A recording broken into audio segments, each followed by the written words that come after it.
All right, everybody, welcome back to the Heath Barn. Hope that we've all had a lovely day. This is episode 110, titled Your Voice of the Fighting Illini, Brian Barnhart. Earlier today, my wife and I went up to Champaign, and I had the honor and the privilege to have Brian Barnhart as a guest on the podcast. We talk about all kinds of things. We go all over the place, but we talk about his childhood and some of his memories he has at the Assembly Hall / State Farm Center. We kind of talk about him overcoming his shyness to become one of the best broadcasters that there is. We talk about what led him to Anaheim to be the radio voice of the Anaheim Angels. And then we talk about what brought him back to Champaign. And then after that, once we get to Champaign, that's all I'm giving you in the preview. Once he gets back to Champaign, then the rest of it, you just got to listen to it. We do all kinds of stuff. We go through all kinds of fun stuff, but I know that there are a couple questions he has never been asked before. But he was amazing. I did my best. You know that I am not a trained interviewer. This is not, so I'm doing my best. And I was kind of a fanboy, I was a little bit like, oh man, I'm here with Brian Barnhart. So I was a little nervous at first, but I started off a little nervous, got going. I think I was fine, but just listen to him because he was amazing as always. He's the best. I want to thank him for coming on. He was amazing, and he is the voice of the Fighting Illini, and we love him. So, thank you very much, Brian Barnhart, for coming on. Thank you all for listening, and hit it.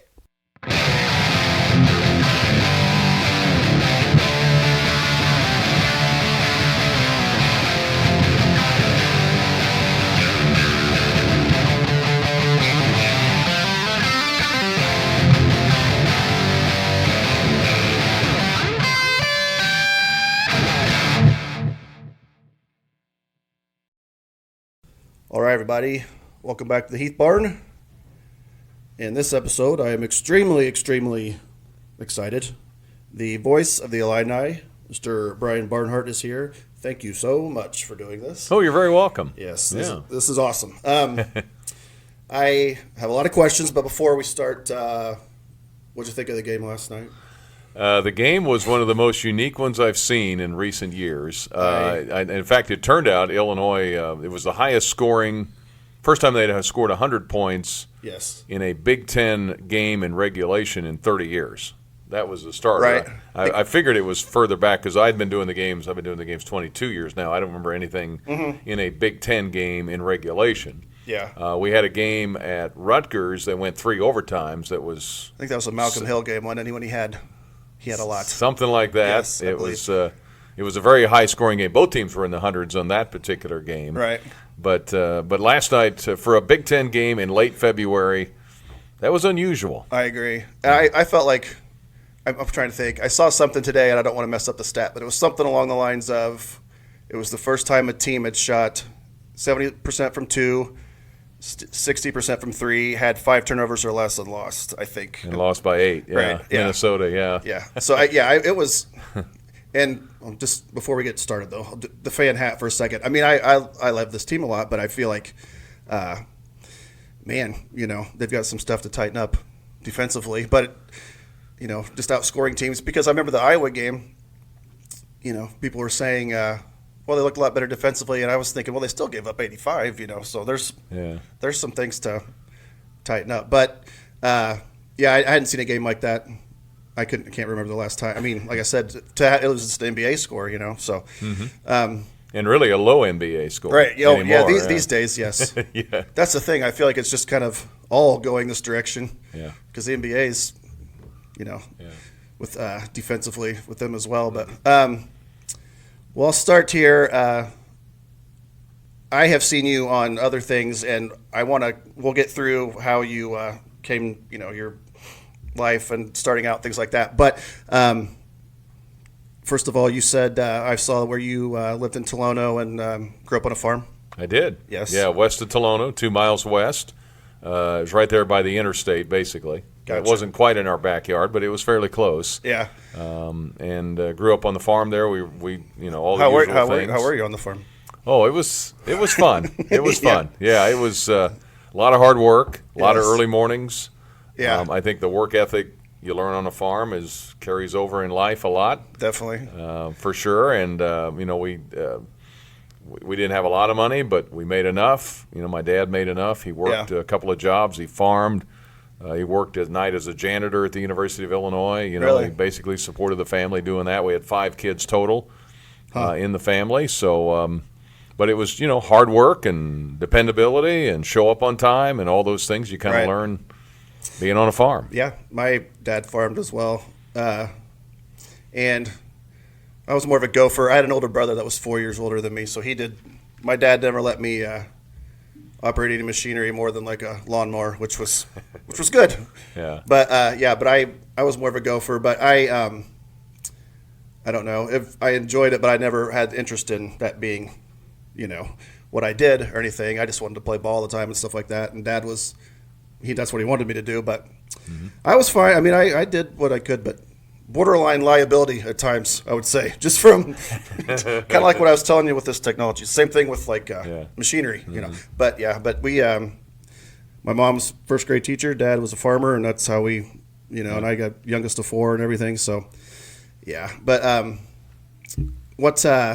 so when you were there, I know you said you went to a bunch of Illinois games growing up and everything. I remember, when you're young, I don't know if you had the same kind of feeling, but kind of similar to going to Cardinal games. I mean, I'm a Cardinal fan. Like growing up, first time you see the arch when you're going down, when you're on 70, it's the same kind of thing when you're young and you see that big white bubble, when you're pulling up, getting close to the stadium. I don't know if you felt that same way. Sure.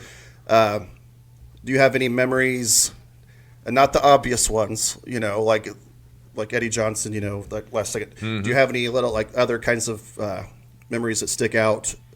Going to the Assembly Hall. Now it's State Farm Center, obviously, but Assembly Hall when you were young. Well, we had my dad had season tickets, probably late '60s, after the Assembly Hall had opened. Yeah, started way up in C section, a few rows, and he kept moving down. He eventually got into the second row of B. Yeah. On the north end, if you look at, you're running off the court in the tunnel at the north end to be up to the left slightly. Yeah. It's kind of where those seats are now, the special dining, right? Yes. What the club seating, I think they call it, or whatever it is. That's where we sat, and so we sat in those same seats for years. Right. And we had 2 tickets. He had 2 tickets, and he would take one of us kids. We rotated. I, being the oldest, usually got the choice of which games I wanted to see. Yeah. And so I'd choose Indiana or Purdue or, the games you wanted to see and leave the other ones to my brothers and sister, to kind of choose from. So I guess that was a perk of being the oldest. But so you're the oldest of? 5. Really? Yeah, the oldest of 5. Yeah. And so and going to games, and there was Bob Wright, who was the old coach at one time, played at Illinois. Of course, John Wright, and senior and junior, and then, of course, John Paddock, who had the touchdown passes this last year. Right. Kind of that whole family, but the Wrights used to sit in front of us. I remember that. Huh. And I also remember that we would often not park in the paid parking lot. We'd park at the hog barns, which are where the research park is now. And we'd park down there and run to the games before and after the games run. I remember running out from the Assembly Hall in the cold with my dad to our car. Yeah. I got lucky when I was little because one of my older sisters went to Shiloh. She played for Shiloh, and they made it to the Class A, like the high school girls made it to the Final Four all 4 years she was in high school. So she got to play 12 games at the Assembly Hall in high school. So I, very lucky to go there and just watch her growing up. And I also remember her coach. This was right in the thick of the Flying Illini, and I'm not sure if he gave me a guest pass or something. That part I don't remember, but he waved me down and let me go down in the locker room and see like the Illinois locker room, with Anderson, so I'm looking at Anderson and Battle's locker and all those guys. Yeah, so it was that's really pretty cool. But I do, it's a great place. I mean, I love it. But okay, so let's moving on here. So you said that you were a history major, correct? I was. And I know I saw something where you said you were shy and things like that. Very much so. Yeah. And I was kind of curious because I get that, and I also, is it something to where when you start doing something, just the more you do it, realize you're good at it, you gain your confidence, and then the shyness just kind of goes away. Yeah, no, that was entirely it. Part of it was at Liberty University, where I went to college. Right. I was a history major at the start. Yeah. And very introverted, very shy. Yeah. And the thing that appealed to me when I kind of got into radio, because I had a friend of mine who kind of got me into it, asked me to help him out. He was doing some games for I think the Liberty women. Yeah. One question about that real quick. You said that, okay, I can't remember what his name, but you said his goal was to call North Carolina games for North Carolina. That's right. Okay, now what, I don't want to, where did he end up going with his? He wound up. He didn't wind up doing North Carolina because Woody Durham did those games for a long time, and his son Wes is a well-known sportscaster. Yeah. And then there's another guy who's doing the Tar Heels now. In fact, when we played North Carolina in the championship game, Woody Durham was still doing the games. Yes. So that was how many years later. Right. But he did. He did some TV work for the Liberty Flames Network. He did some other work for some regional sports networks in the South. But never did get to be the voice of the Tar Heels. Yeah. So. Well, But so whenever you were when you first started doing it, I was going to talk about being shy too, because that's one where I think people need to understand that too. It's like, because there are a lot of people out there. Like, I even think of, not to talk about us, but like, good example. Like last night when I'm at home and my son's 7 years old, he's pretending he's plays for Illinois. He's playing the whole time. He's dancing. He's shooting. He's doing all this. But you get him around people and it's just nothing. So I worry about him. I mean, I'm not worried as a parent. I worry because it's like he's so young. I mean, he'll grow out of it. But I need to use you as an example because it's like he needs to understand that if you're good at something. If you got to let people know, or they're never going to find out, So I was just wondering. So how long did that take? Like, okay, let's say you start calling games at Liberty. How long do you really feel like it took before you felt completely over that and just completely confident? I would say within a couple of years. Yeah. I think the thing that helped me, the thing that attracted me to doing the radio was that I could be heard and not seen. Right. That was part of it. That's one thing. I never was really interested in TV because they see you. Right. Now, as it turned out, I did wind up doing some TV as my career went along, and it took a while, even after I'd done radio for a lot of years, to feel comfortable enough on TV. Yeah. Even though in a general sportscast of a game, you're not on TV more than a minute and a half or two, but it still took a little getting used to. Yeah. To do that, but once I was able to get on and do it, and like you said earlier, I felt comfortable doing it. I got some confidence. I go, hey, you're pretty good at that, and then it kind of grew from there. I had some other people who told me I wasn't very good at it, wow. So that was a little discouraging at the start. But I had no concept of how long it might take to kind of figure out what you're doing and then do it well. Do you have your first game you ever called? First game? I don't know if I get the first game. I've got some early work on cassette tape, right? From 40 years ago that is in a box somewhere. If you listen to it now, would you think? I mean, no, you wouldn't. You wouldn't recognize it. Right? I had some of these a few years ago. I took out some of the tapes and was going through them and kind of reorganizing them, and my daughters, who are now in their 20s, but when they were younger, I would play that for them, and they were like, "That's not you, Daddy. That's not you at all." And it was like, well, I could see why, because it didn't sound anything like it. So, okay, I have questions too about one thing I did not know is if you want to give a brief explanation about how you got to this point, but how did you get to Anaheim? And then I got a couple questions about your time there, because I had no idea that you did MLB games, and that's amazing. So yeah. Well, when I was at Liberty, I got into on the campus station. Yeah. And then there was a church. The church had a station there too on campus, so I did work for both. Yeah. Jerry Edwards was the guy that hired me. He was the play-by-play voice for the Liberty Flames for a long time. Mm-hmm. It was an NAIA school at the time and pretty small. Yeah. And so you had lots of opportunities. If you wanted to get on the air, you just did it. Even if you were bad at it or you didn't know what you were doing, they were like, go for it. So. Right. So I was on there, and then I wound up graduating, I guess in '86. Went to work for the Lynchburg Mets, which was a single A team for the New York Mets. Okay, now that process, so you're just chucking stuff out to anybody, just sending out your tapes and just seeing if what sticks. Pretty much. Yeah, that was more a case of I had my buddy and I we had done some play-by-play. They wanted some students, a couple of students on. This is going back to the beginnings of cable TV, but Cox Cable, I think it was in Lynchburg, needed a couple of student announcers to do some some basketball for them. Mm-hmm. And so, the director of the department at Liberty said, well, I got a couple guys that'll do it. So, no money at all, but they'll do it. And so through that, the guy that produced those games for the cable company knew that I had done some play-by-play. And so then they were looking for, with the Lynchburg Mets, they were looking for someone to be kind of a backup announcer. Yeah. They had hired another guy to do the play-by-play, and they wanted somebody to, A, run the board for the commercials, mm-hmm. and B, to be on the radio broadcast when the other guy had to go do TV. Right. Because they had about 25 TV broadcasts. And I had done a few TV broadcasts, like my junior year in college, for them. So we kind of it was more of I got an opportunity with my friend Mike, and then they needed a baseball guy, and he wasn't interested in baseball that much. Yeah. So I did some on the cable TV, and then I also wound up the next year being hired by that same Class A team. Gotcha. Because they knew me. I guess I should backtrack a smidge. Mm-hmm. So is your that was all baseball, right? Okay.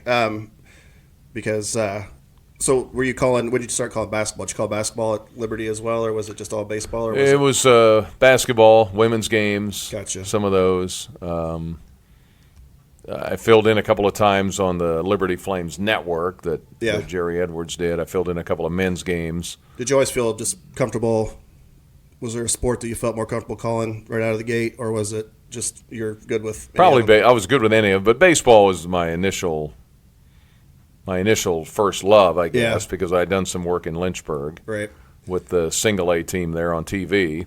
And then, doing the basketball I thought was something I could catch on to pretty quick. Football I didn't do any football till I really basically got out of college. Yeah. There was a couple of high school teams. There's two big high schools there were at the time, EC Glass and Heritage High School. Mm-hmm. And EC Glass had one broadcaster, and I did the games for Heritage, which was the other high school team in town. But I hadn't really done any high school football before of any kind. Yeah. And so I did that right after college just to make some money. Right.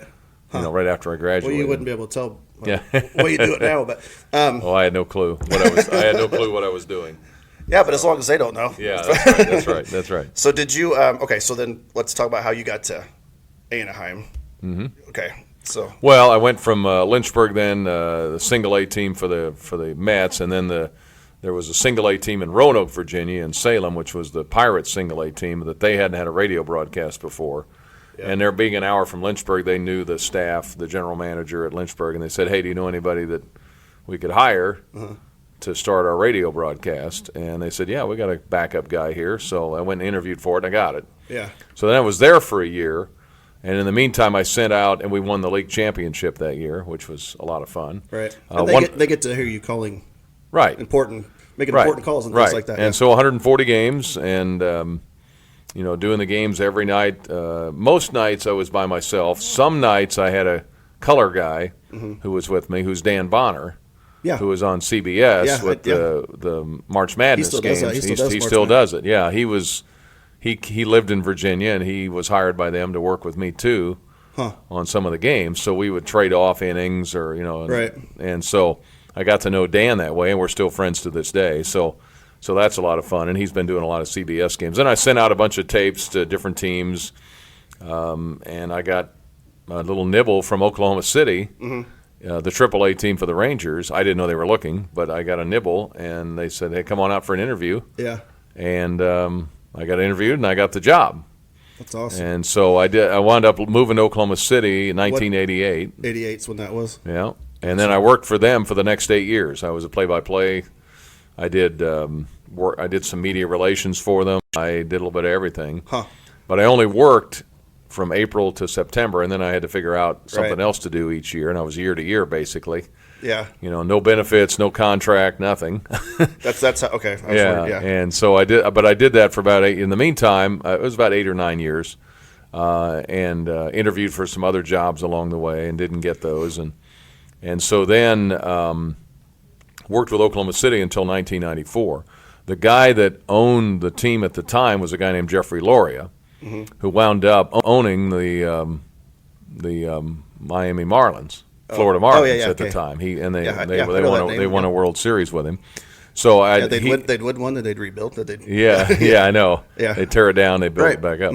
But he was our boss. He owned the team in Oklahoma City, so I worked for him for a few years down there. So I got to know him. I'd send out tapes. In the off season, I would do minor league hockey. There was a minor league hockey team in Oklahoma City. What was that like? It was really fast. It was really fast. Yeah. So I did that. I was a backup announcer on that, so I got to travel all over they had teams in Little Rock, Arkansas, and Memphis, and Dallas, Texas, and a couple of one team in Fort Worth, and Wichita, I think, had a team. And so you'd bus everywhere, and you'd do hockey games. So that was fun. I did small college basketball and NAIA level, Oklahoma Baptist, which was in Shawnee, Oklahoma, about an hour from Oklahoma City. And I did their games for a few years in the off season. I did high school football in Shawnee, Oklahoma.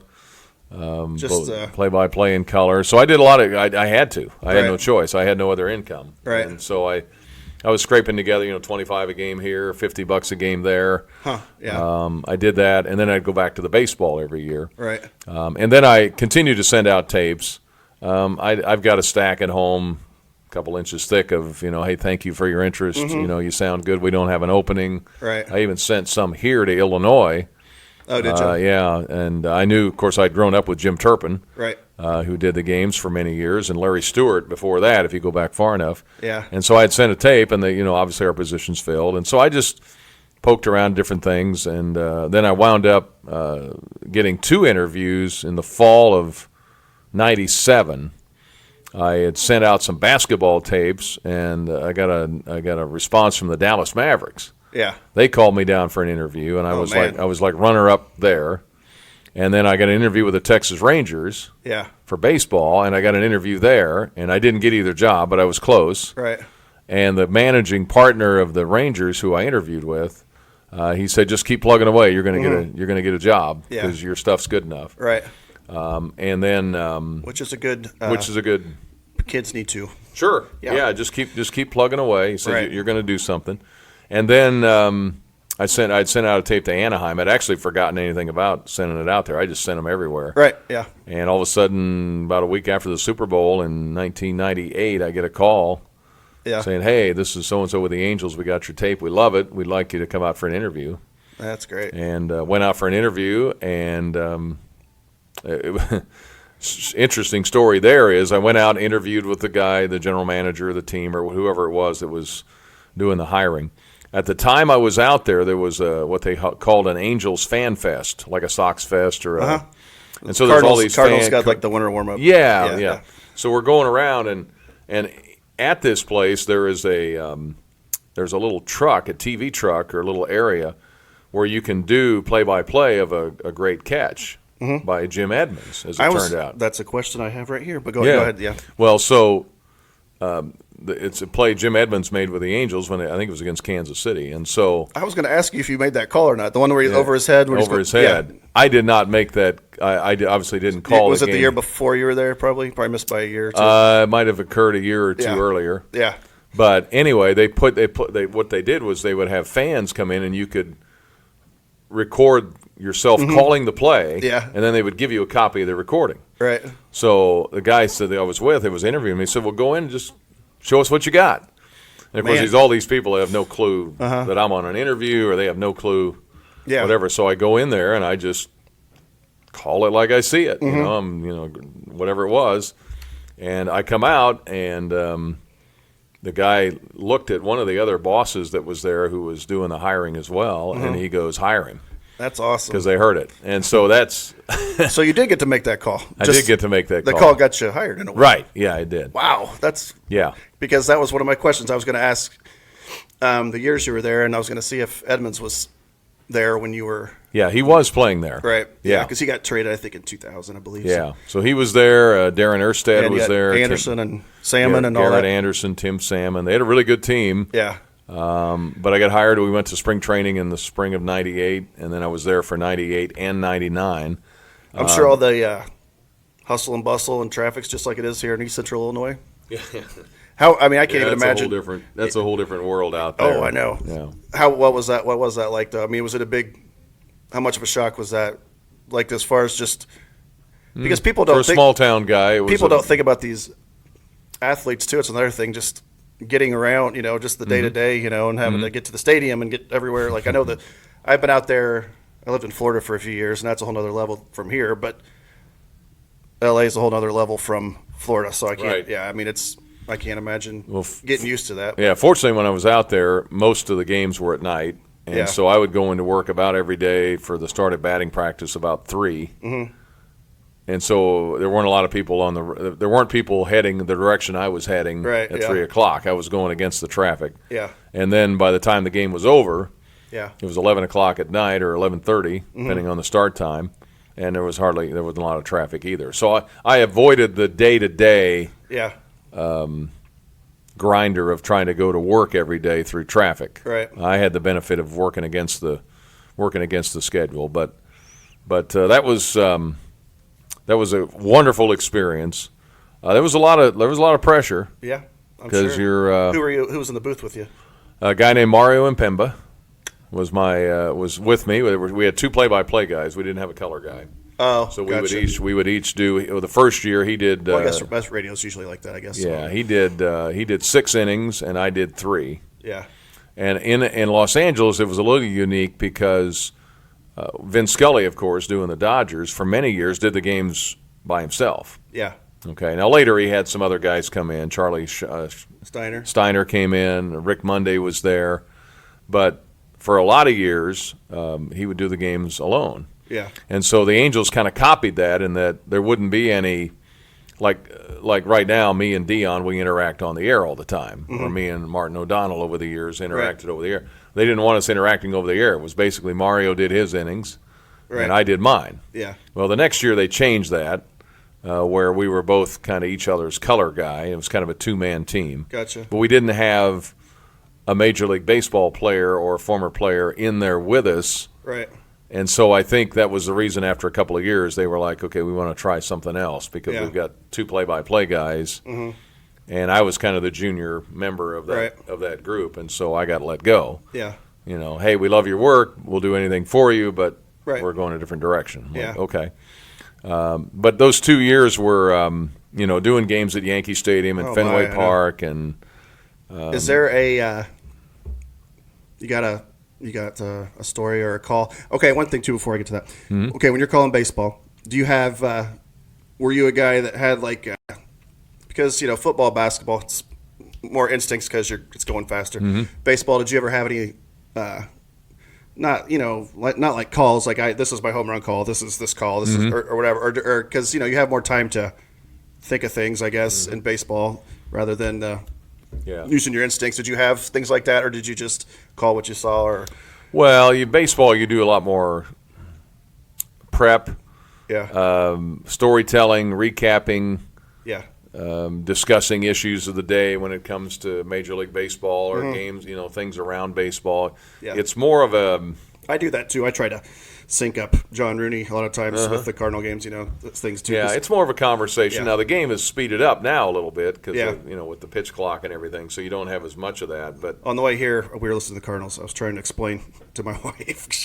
Somebody was there was a guy on first, and they threw over twice, and Rooney explained how, you only get one more throw over there now since they changed rules. So I was trying to explain that to her, and that was kind of a mess. She didn't quite pick up. So, but I don't. Them speed up the game. That's a whole other conversation. But there's much more of a here's the wind, the stretch, and the pitch. It's high, ball 1. Right. And then now what? Just kind of shoot the breeze a little bit. And then hey, in his last start, so and so threw 6 2/3 innings, and there's just a lot of stuff you can throw in there. And here's the wind and the 1-1 pitch. Right. Little outside, ball 2, or. Here's a throw to first, runner back. And so you're weaving you're sitting there having a conversation with a listener basically, and you're weaving in action as you go. Yeah, right. So there's, and I think it helps me in my basketball or football play-by-play because I know that, especially with baseball, people are tuning in and out.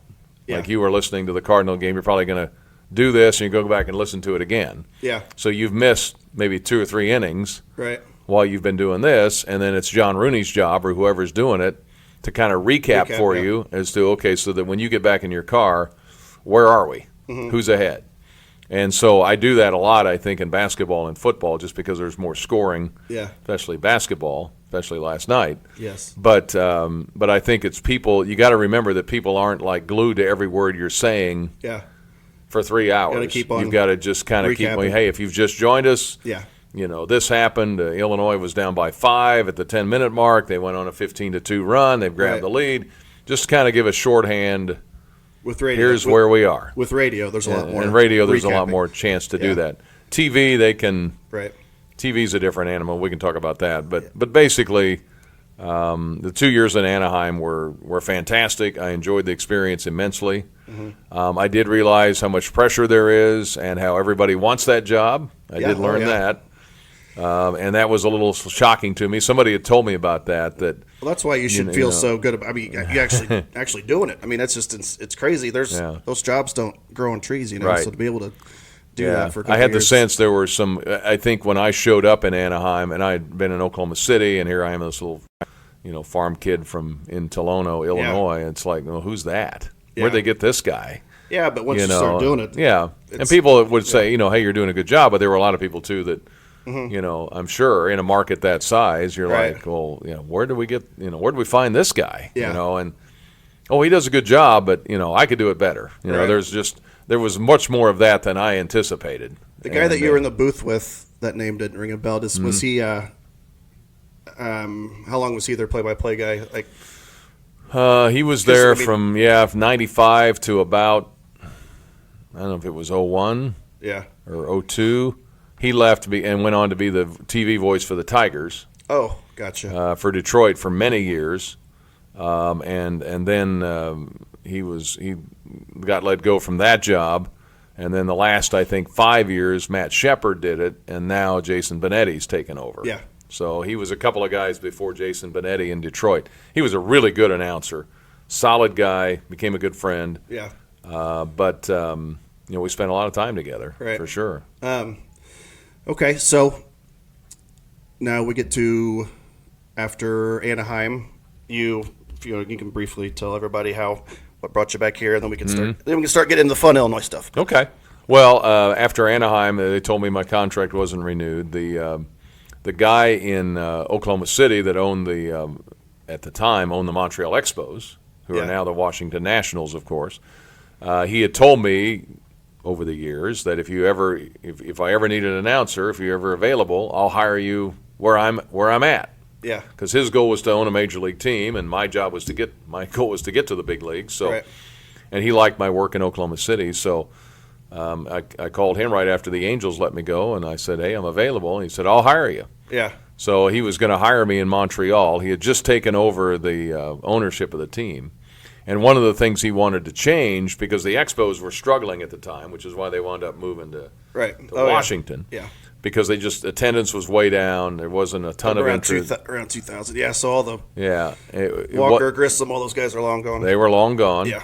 And so what had been happening is the team, the Montreal Expos, were paying the radio station to be on the air. A certain amount of money. And they had a French broadcast and an English broadcast, because it's heavily French up there too. Yeah. And he said, well, what I'm trying to do, he told me, is I'm trying to get the radio stations to pay me, not the other way around. It's not the best. And so they got into a dispute, a fight, and the radio station was like, we're not doing that. Why should we pay you, And so as it turned out, the job kind of fell through because he was in a legal argument with them. And he called me one time, he said, you're going to have to probably look for something else. Yeah. So I moved back here to Champaign because I didn't want to really live in California. Yeah.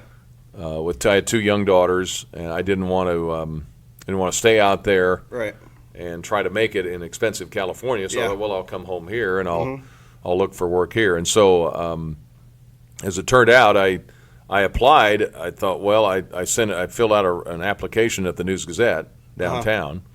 And turned it in, thinking, well, I could at least deliver the paper for a while or something, until I get back on my feet a little bit.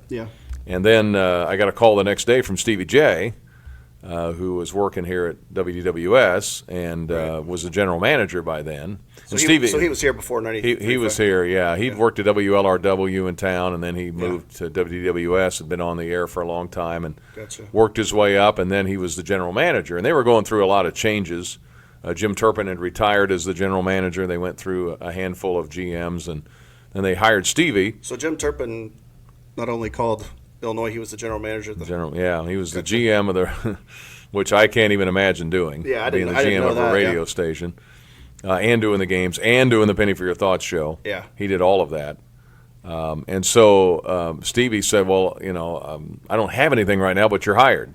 Yeah, and I thought, okay, well, what does that mean? Kind of a Swiss Army knife. And so then he hired me to do some part-time work for him at WDWS, and then he added me to the morning show on the WDWS, and he said, "You want to read news?" And I was like, "Well, I guess I can read news. I haven't read any news on the air since college, but sure, I'll do that." Yeah.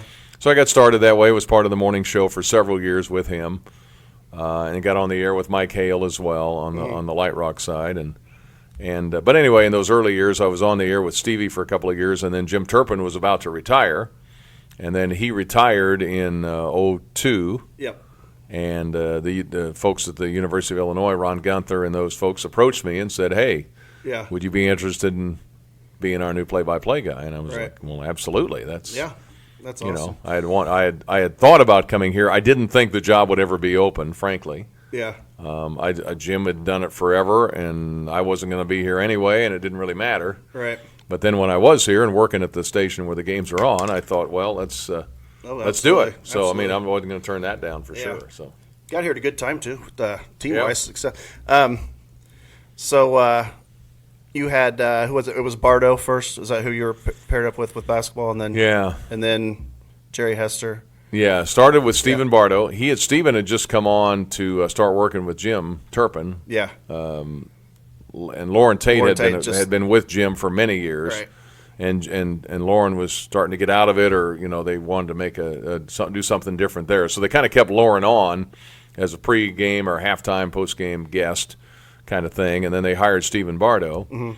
And then when Jim retired, then I took over, and I still had Stephen with me. Right. And then Lauren Tate as well. Yeah. So it was kind of a three-man team in a way. Right. And so we were all there, '02, Bill Self, start of the Bruce Weber era, the '04, '05. And then Stephen was starting to do a lot of he had been hired up at CBS Channel 2 in Chicago, did some sports up there. And then he started doing a lot of ESPN games. And then it became apparent that he just couldn't commit full time to Illinois, so then we hired Jerry Hester then to take his place. And that was about '06, I think, '06, '07.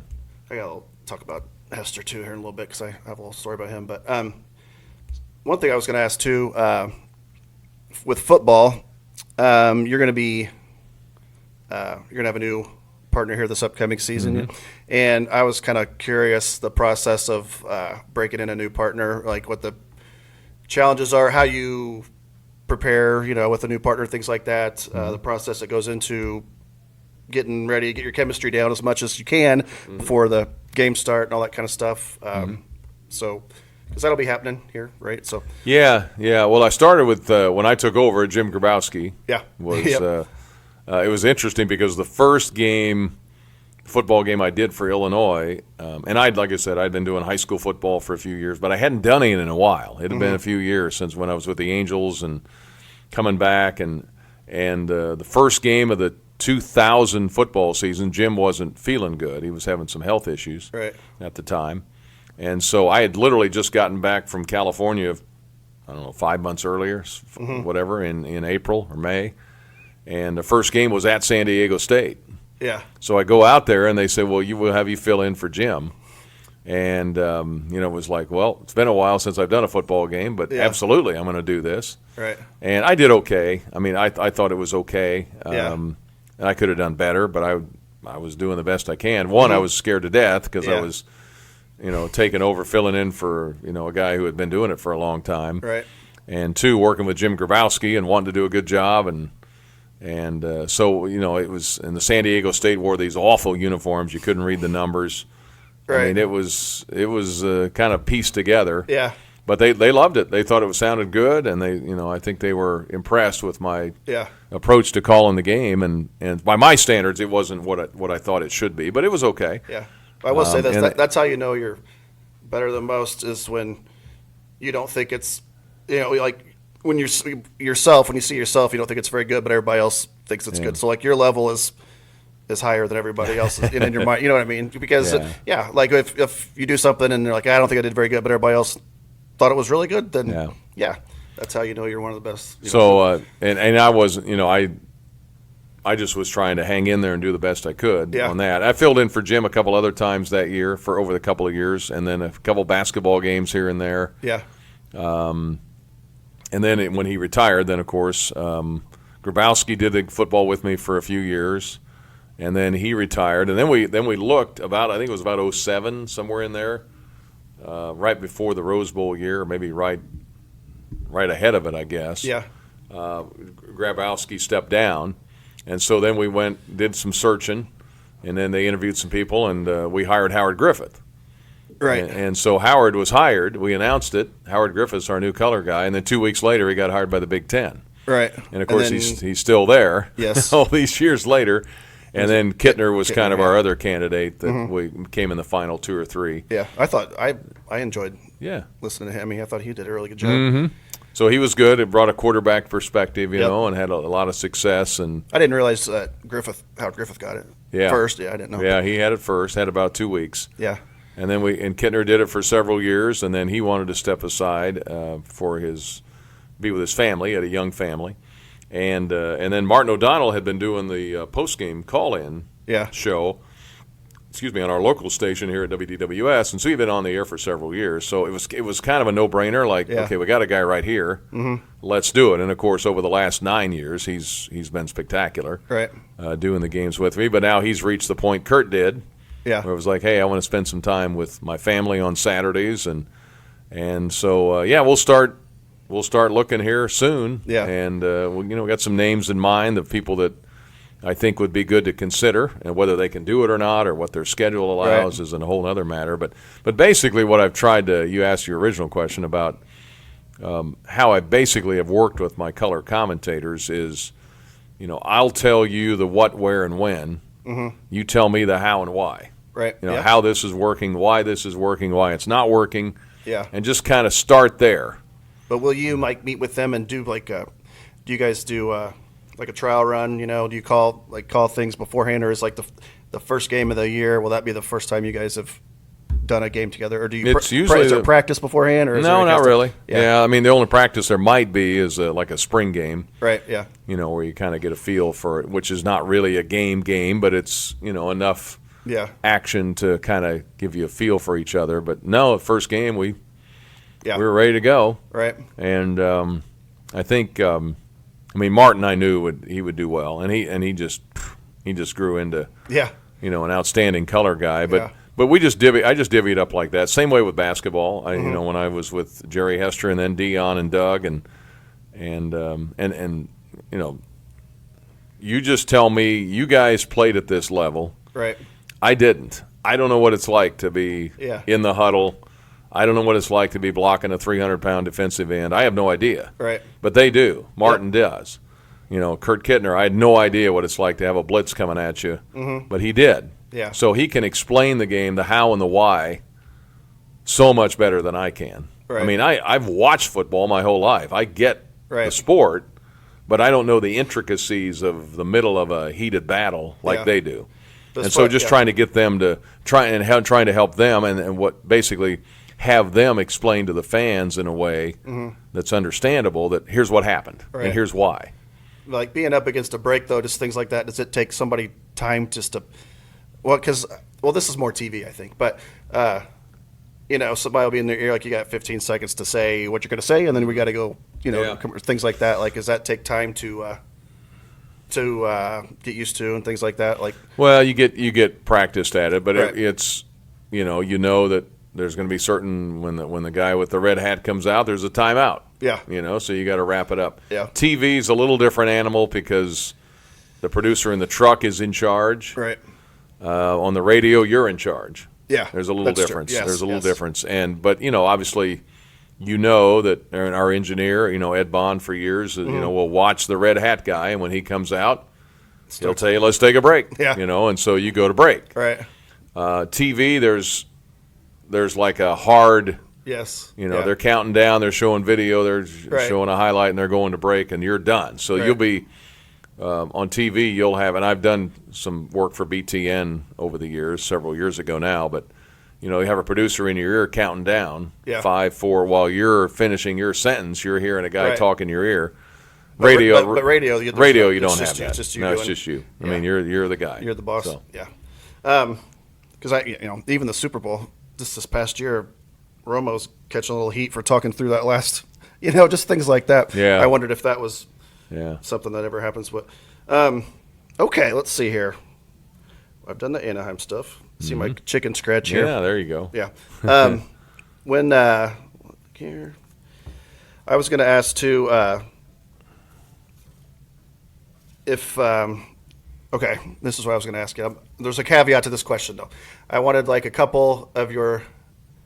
I'll just have you say two favorite games, moments, whatever, calling Illinois basketball, but you're not allowed to use the 2005 season, and you're not allowed to use the Tyler Griffey layup. Okay. Other than those two? Right. So what would you say?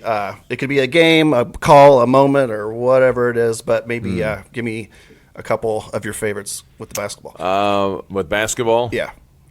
Well, let me think. I would say 2005 is just way too easy. Yeah, 2005 is way too easy. Final Four was unbelievable. The Louisville game and so forth. Yeah, I mean, you got to call a national championship game. Yeah, that was cool. Yeah. I would say some of those early years with Bill Self, going to Maui. I think those have been really cool. Yeah. I've been out to Maui 4 times now. That tournament is awesome. Doing games from there. It's interesting because you're doing a game in the middle of the day, and it's like 10 o'clock or 11 right. o'clock back home. Yeah. So that's kind of a fun sensation. I've been able to, we did games in Padre Island. We've done games in Las Vegas. I remember a game I forget what year it was, 01, 02, somewhere in Las Vegas. Mm-hmm. I was filling in for Jim. Illinois was playing in a high school gym. Greg Maddox's old high school, I think, in really? Las Vegas.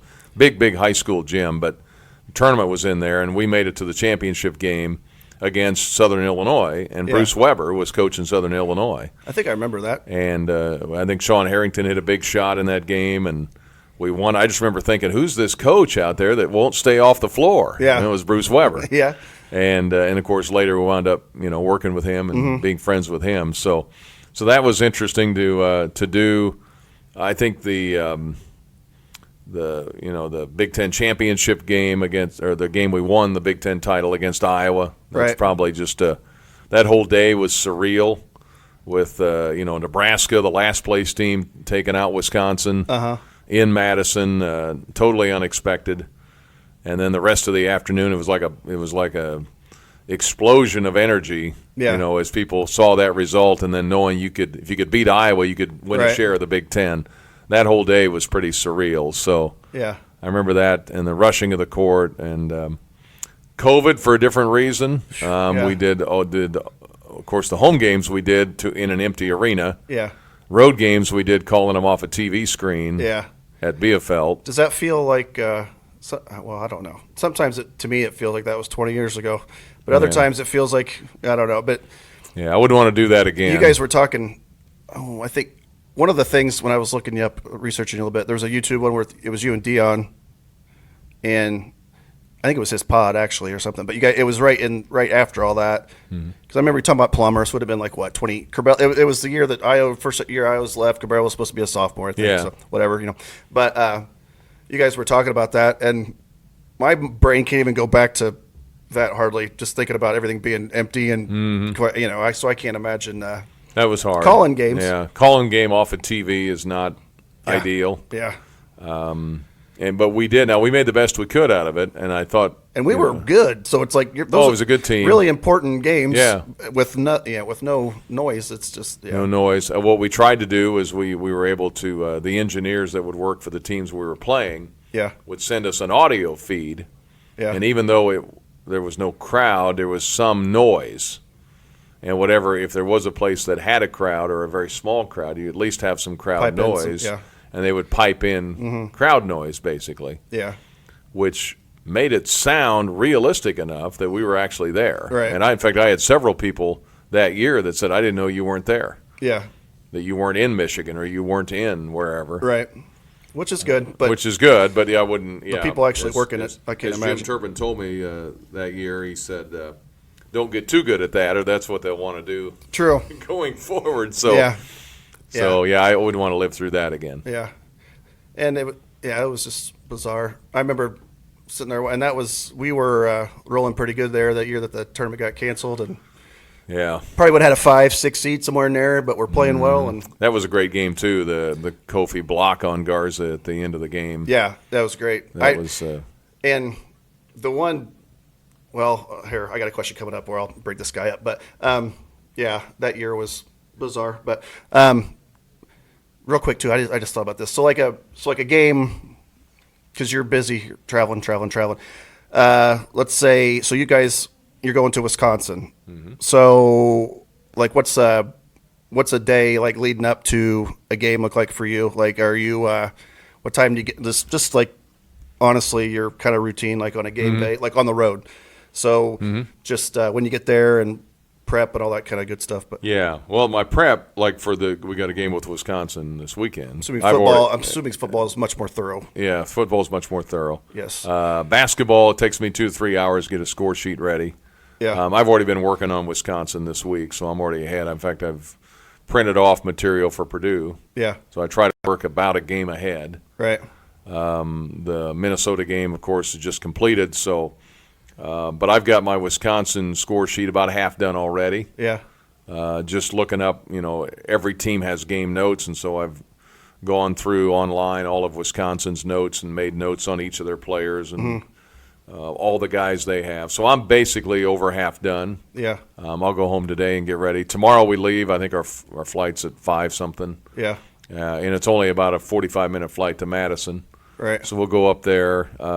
This year, not every coach has done it this way, and it varies year to year. But, this year they'll go from the airport to the arena, get everybody off the bus, put up a few shots, nothing really organized other than just shoot. Yeah. And then they'll pack up, go back to the hotel, and have a team dinner. They'll watch their film. I've watched some of that. It's interesting. Are you around? Are you around the team while this is going on? So, in the dining room watching film with them. So you get to hear Coach. Yeah, talk about they have all the players talking about the scouting report and what this guy does well and what he doesn't do well and so forth and then they'll that's it for dinner and they'll wrap it up for the night and then the next day, depending on the time of the game, usually the visiting team gets to shoot around first. Yeah. So if it's a 6 o'clock game, you might get to shoot around at 11 a.m. Mm-hmm. So you go back over. They'll do their final scouting report, prep, what they call a walkthrough, basically, shoot around. Yep. Brad Underwood's are different than most teams. His are a little more full tilt. Are they? Other coaches would walk through what the other team runs. Yeah. If you're at a really early game, sometimes they'll have to do the walkthrough in a ballroom at the hotel, where they put down the free throw line and the lane and walk through the plays that the other team's going to run to kind of get a last-minute scouting report. I was a varsity coach, and one time I had to use the library. I was moving desks around for the other team and stuff. Yeah, just whatever they'll give Same idea. Yeah. And so sometimes you have to do that. We had to do that at Tennessee. The game was early. Tennessee time this last year, this season. So we didn't really get to shoot around. That was one of the few times we haven't been able to at least get to the arena. That didn't have anything to do with Tennessee? You us not getting to shoot before the game. No, it's just the home us. team has a certain time they're going to shoot, Right. and you're kind of at the mercy of what time they want to do it. Gotcha. So you try to work on it, like when teams come to Champaign. No gamesmanship or anything. Well, just when the when the teams come to State Farm Center, they usually shoot in the morning. Like Right. Minnesota would have shot. Yeah. Whatever that was, Wednesday morning, and we shoot in the afternoon. So I mean, the home team sets the right. Yeah. whatever the home team, whatever team the home team's going to wear the uniform, well, then the other team right reacts accordingly. So there's an advantage to being at home for sure. But then like in Wisconsin, and we'll do the shoot around, go back 4 hours. They always eat 4 hours before every game. Before that meal, Underwood will come down. We'll do our pregame interview. Right. I usually interview an assistant coach, Chester or Jeff or Tyler Underwood or whoever's doing the scout for that day. You guys always usually talk to the radio guy from the other. Usually talk to the radio guy from the other team. That can either be live or taped, depending on how long their show is. So kind of work on all that, and then sit down and our local pregame here in Champaign on our 2 stations here. Yeah. Starts 2 hours before a game, and then our network pregame starts an hour, and Gotcha. Yeah. and then you tip off and you go. There you're off to the races. Yeah. Can you put your fan hat on for just a second? Okay. If you have let's say you have a Mount Rushmore of your favorite Illinois players, basketball players. If they have to be before you, we're calling games, so you're not showing any favoritism, or it can be or whatever. But I know I can. And then I might give mine too. See how close. See if we got any. Yeah. Well, early because I went to games early when I was a kid. Nick Weatherspoon was probably my favorite player. Yeah. Growing up in the early 70s. I mean, I thought he was fantastic. Eddie Johnson was a favorite. Yeah. Of course, hit the game-winning shot against Michigan State, and I was there for that. Was in the stands. Derek Harper was a lot of fun to watch. Yeah. Of course, the Flying Illini, any of those guys Right. are a favorite. Kendall Gill, Nick Anderson particularly, I think. Yeah. Dion was a favorite, of course, and getting to work with him now. Andy Kaufman, I thought was a really fun player to watch. Yeah. Jerry Hester, who I also wound up working with, I thought was a fun player. You get into Brian Cook was fabulous. Lucas Johnson was a whole lot of fun to watch. That group had lots of guys. They had a lot of guys that were really good. That's the Arizona game. Yeah, the Elite Eight team gets overlooked a lot. How good they were, because they were really good. Yes. And then of course anybody on the 05 team, Darren and Dee and Luther and Roger and James. I mean, they were. That team is unique unto itself. I would say DJ Richardson was a lot of fun to watch. Yeah. Nana Egwu was an interesting player. I always enjoyed his work ethic and how hard he worked. Trying to think, and then of course the current guys. I mean, Sincere Harris is a funny, great sense of humor, young man, always a big smile. Right. Enjoy being around him. He's gonna have to really cut in there next year. Yeah, too. yeah.